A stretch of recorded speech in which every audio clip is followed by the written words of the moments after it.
Hi folks, I'm Jeff Cohen and I'm a consultant with 321 Gang and I specialize in systems engineering, software engineering, and modeling. In this video, we're going to look at techniques that make development easier and more efficient.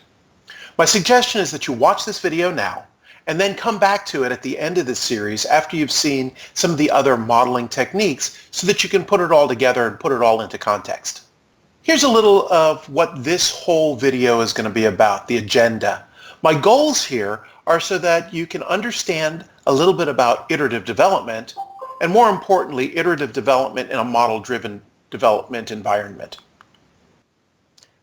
There are a lot of different development methodologies that people use. Each of them has the attempt to do the same basic thing, that is, develop the system or develop the software, and to do it as quickly as possible, as efficiently as possible, minimizing errors and minimizing rework. The waterfall methodology is probably the most common, and it's one of the earliest that was defined. Most of us have worked in a waterfall program. The basic concept is we start at the beginning and work all the way through. We start with requirements, then go into design, into development, into the implementation, into testing, and then into any type of integration into the overall system. The concept that makes a waterfall unique is that we do all of each phase before we move on to the next. So we do all of the requirements before we start any of the design.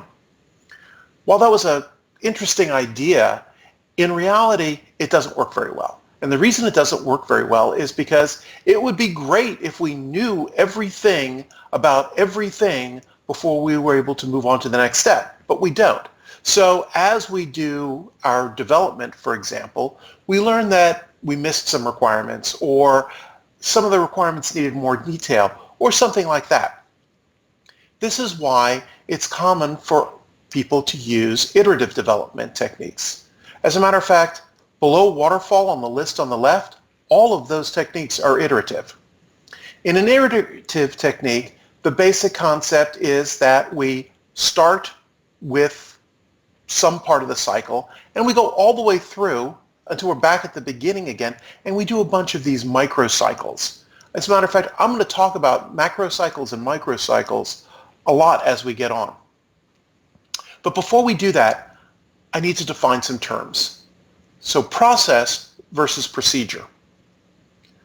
Process is the big level thing, the top level. These are normally established for the organization as a whole. They're set up by a process assurance group or a quality assurance group to make sure that nobody misses any steps. These are often very well documented. Now, while they frequently have the ability to tailor, you really only have a few options of ways that you could go within that tailoring. It generally requires a fair amount of effort and approval to make the changes. Let's compare that and really contrast it with a procedure. The procedure is the day-to-day work that you're doing to get the job. It fits into the process. It doesn't break the process or violate the process at all. Rather, it's a tailoring of the process. These are often ad hoc. That means that they are for this specific project or this specific program, or maybe only for this specific group.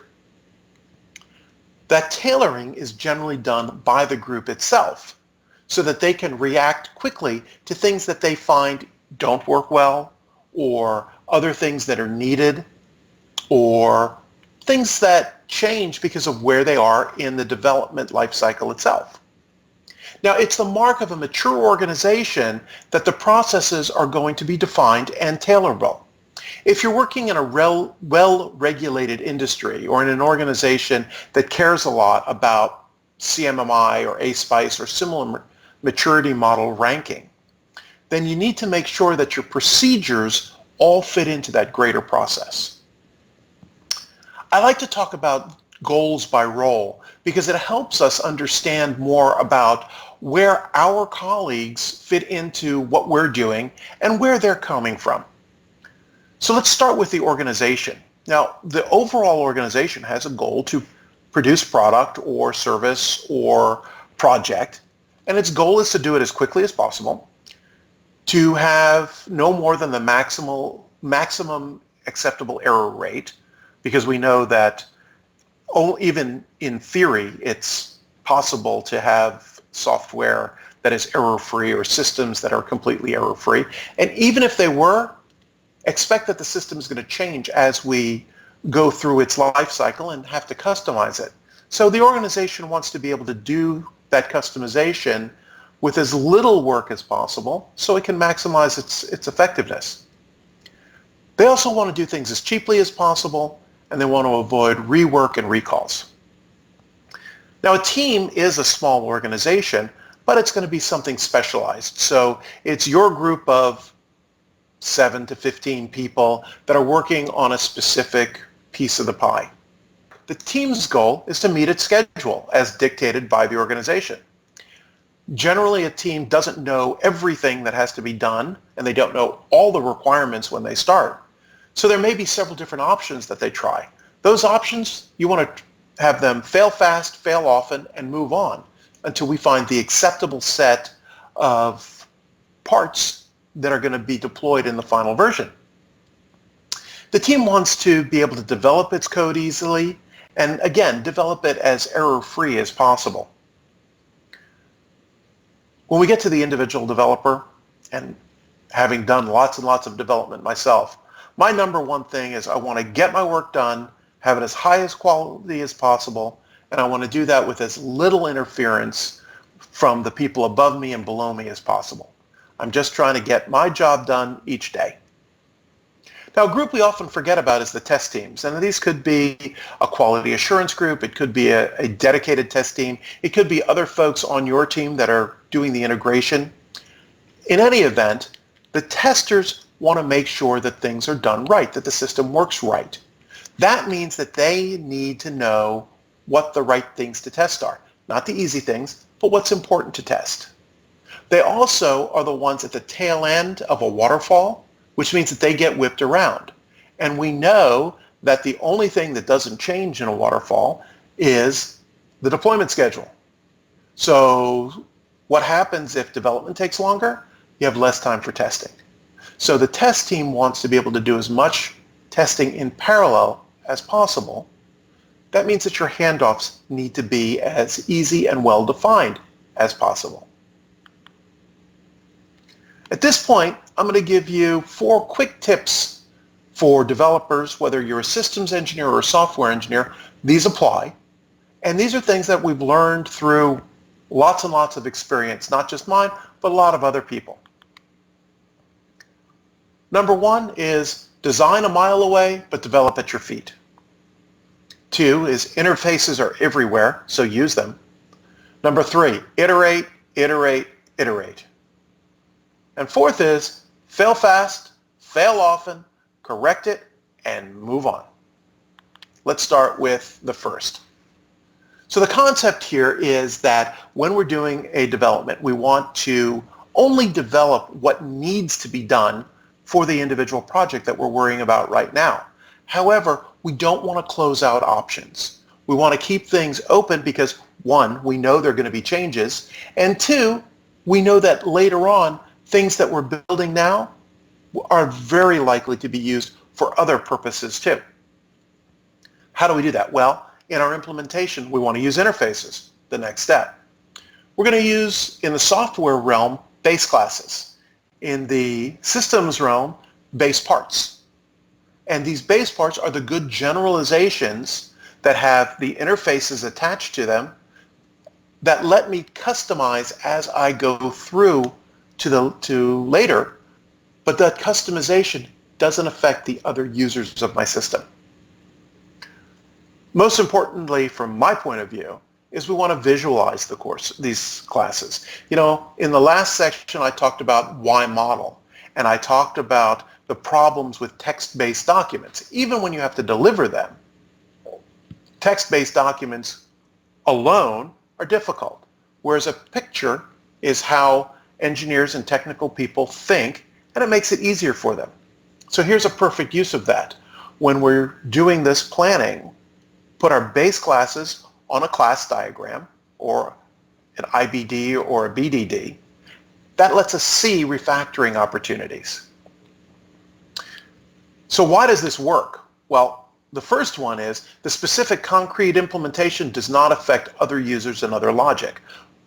That's because of the interfaces. Extension points become obvious as we're doing this because we see the functionality and we see where it can be extended to different things. The big result of adopting a plan a mile away, develop at your feet process, or not process, but mindset, is it changed the way people think. We start thinking about how to improve things early on, and it makes the next iteration much, much faster. Part of that is to use interfaces. So our second quick tip is to use interfaces. Now, the basic concept of an interface is that we will define a contract between two parts of the system, two different things that use it. That interface will be either data, operations, or a combination of the two. In general, what we try to do from the software world is we make these abstract or pure abstract classes. In the systems engineering world, we'll use ports and we'll use interface classes. The basic implementation is that we start by defining what each thing does. What are the services it provides? So that could be a class or a group of classes. It could be a component. It could be a large piece of hardware or a subsystem. But we define the services that it provides. We make these services abstract so that we can customize them as appropriate later on. Software guys, use protected rather than private. Both of them keep your data safe. Both of them change who can make calls to which operations. However, if you make them private in most object-oriented languages, the derived classes can't use that private data. If you make them protected, then all the derived classes can. And remember, when you're designing right now, but looking a mile away, you want to enable that reuse later on. Whenever possible, I like to document my interfaces with a combination of interface classes and ports. This is especially true when it's the systems engineering side of the house, but on the software engineering side too. The advantage of using a UML port or a sysml port is it's a design pattern, and it lets me abstract my work from your work, and we can work together at the same time in parallel. Once the interface is defined, I can build the stubs and drivers, and I don't have to worry about a GPF or other problem like that. Using interfaces reduces rework, those decisions on the naming of the operations or the data, and it increases the scalability. Plus, it lets us work in parallel, as I said before. The next tip is to iterate, iterate, iterate. Now this picture is stolen, well, used with permission from Dr. Bruce Douglas. I recommend his books because they've got a lot of great ideas in them. The concept of running iterative development is that we're going to do a little piece over and over and over again. So I'm going to do a little bit of requirements analysis. Then I'm going to take that requirements analysis and I'm going to do some structural design. And I'll do the interface design. And I'll define my objects, do the architectural design, the mechanistic design, do the detailed design of the operations or the state charts, code everything up, do a little bit of unit test, integrate it, and do it all over again. The key here is that this cycle here on the right-hand side is a microcycle. I'm going to go through lots and lots of these each day. As a matter of fact, if I'm a systems engineer, I should expect 4 to 6 cycles a day at minimum. If I'm a software guy, figure 10 to 12. When you're implementing it, what you're going to do is you're going to create stubs and drivers. That is, things that are going to call your operations and things that are going to be called by the operation and just return. What this does is it lets you build a little piece of testable, executable component that lets you run the code and make sure it's doing what you expect. You're going to implement one operation, or really just a piece of the operation at a time. Don't try to bite the whole elephant, build the whole thing, compile at the end, and then try to debug it. On the contrary, the trick is to debug bits and pieces as you're going along. Same with your tests. Build your test cases up as you're doing it. So by the time you're done, your unit test is done right along with it. The reason this works, and the reason it's so hard to get your head around when you first start, or at least it was for me, is because our natural thought is to build all this and then go on. Rather, what this does, though, using this iterative technique gets you focused just on the piece of the problem that you're looking at, just how this operation works, just how this algorithm works. Then I can go on and do error handling or bad data handling, and I allow to stay in the context of what I'm doing it. Then I fix it and I move on. Most of us probably realized that when I start talking about iterative development, the way that that's been implemented in many, many places is with Agile-based development. Agile is really well discussed for code, not so much for modeling. As a matter of fact, there are even some academic papers out there that say things like, well, modeling doesn't work because first you do your whole model, then you develop your code, then you have to go back and refine your model. That's not very agile, is it? That's actually waterfall. So what you're really comparing when you say that is a waterfall to an agile method. And we already know that agile methods tend to be faster and more efficient. Quick review of concepts. First, for the system, or for any group, let's go over the Agile Manifesto. Then when we talk about bigger programs, let me give you a couple of key points on the Scaled Agile framework, so we're safe. Most of us recall the Agile Manifesto emphasizes individuals and interactions over processes and tools, working software over comprehensive documentation, collaboration over contract negotiation, and responding to change instead of staying with a fixed plan. The goal is to do iterative development that can respond quickly to changes, put little things of working code out there that can be viewed by the customer, who can say, yeah, that's what I wanted, or no, not really, or here's another set of requirements we hadn't even thought about, and then they can be brought into the process. Scaled Agile framework takes that Agile for individual groups and says, how are we going to do this across a giant team? What we're going to do is we're going to line up our sprints. We're going to define what the handoffs are. We're going to define what the bundle of work is. We're going to take an economic view so that we get the most bang for the bucks. We apply a systems level thinking to the whole process so that we know what subsystems need to be built and where everybody goes. We're going to assume that things are going to change, and we're going to react to those changes quickly. We'll react them typically on the sprint boundaries. We're going to build milestones that are going to go all the different groups, and we're going to do our planning based on those milestones.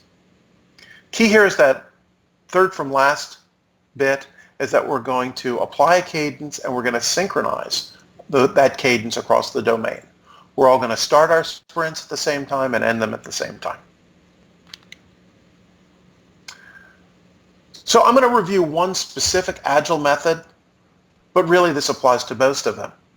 So the first goal is to have smaller teams with little or no specialization.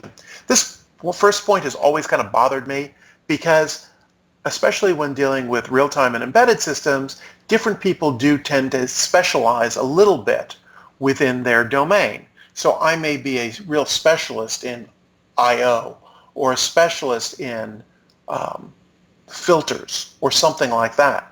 The key, though, is within the specialization, sure, I have a person who's my preferred person to do something, but everybody in the team will be able to know enough to be able to jump in. A model-based approach helps with that because it helps us understand what's going on much more quickly. We're going to work in sprints or iterations. These iterations are generally relatively short, 2 weeks. And we're going to go through them multiple times or many sprints per release. With each sprint, the time frame stays locked, but the work that we put into it is going to be different. The general workflow is shown here, where the team determines by looking at the work, how complex it is, how long it's going to take, how much has to be done. We're going to assign the work to a backlog and that backlog to an individual sprint. As a worker finishes her task, she'll grab the next thing off the queue and work on it. The microcycle of design is very, very important. So not only am I iterating through each sprint with all of the common SDLC steps, I'm actually doing that on a daily basis. And we're going to release often daily. What does that do? Well, it lets that test team have things that they can start working on to make sure that their tests are correct and to make sure what we've done is correct. Other characteristics that are not about the development itself, but about how we do things. A key characteristic is to have that daily stand-up meeting. This is a typically short meeting, 2 minutes per person. Go around the crew and ask, what did you do yesterday? What are you planning on doing today? Are there any blockers? There are going to be blockers, and we're not going to fix them in that meeting. But in that meeting, it's going to be you get with you after this meeting and come up with a solution to it. When I first started doing stand-up meetings, they were hard. We had a tough time keeping time. I literally had to bring in a kitchen timer that would ding at the end of 2 minutes, and the person stopped then, even if they were mid-sentence. After just a few weeks, though, nobody took the full 2 minutes. At the end of every sprint, we have a retrospective. What went right? What went wrong? What do we need to change in the process? What additional risk items have we identified? This is really important, and it helps keep on schedule because we get to fix things as we're going. This individual Scrum team that's doing that daily meeting, all of them together will meet in a Scrum of Scrums. Now, this is just one representative from each crew, not the whole team most of the time. And they're going to get together on a regular basis to do the same thing. What have we done in the last 3 days? What are we doing in the next 3 days? Do we have any blockers? Do we need to negotiate some things out with other teams? A little more on the microcycle. This one is, on the picture here, was done more for the systems engineering than the software engineering. So we start with the design. We do a little bit of design. We do structural analysis, build it out, the classes or the parts, the blocks. We build up the interfaces. Then we define the behaviors, which are often activity diagrams or state charts. In the software side, it's operations and state charts. We build all that stuff. We test it. We integrate it in, and then we go on to the next one. So thanks for watching this show. This is just the second, as I said, in a whole series of other videos that are available on the same website. If you have any questions about this or the other ones, you can contact me, Jeff, at 321gang.com, or come to our website, 321gang.com. There you'll see information about training on both this, Agile and Safe, and our consulting services. And as I said at the beginning, you probably want to come back and watch this video again after you finish going through the others so that you can put all that we learn in the modeling in context here. Thanks a lot.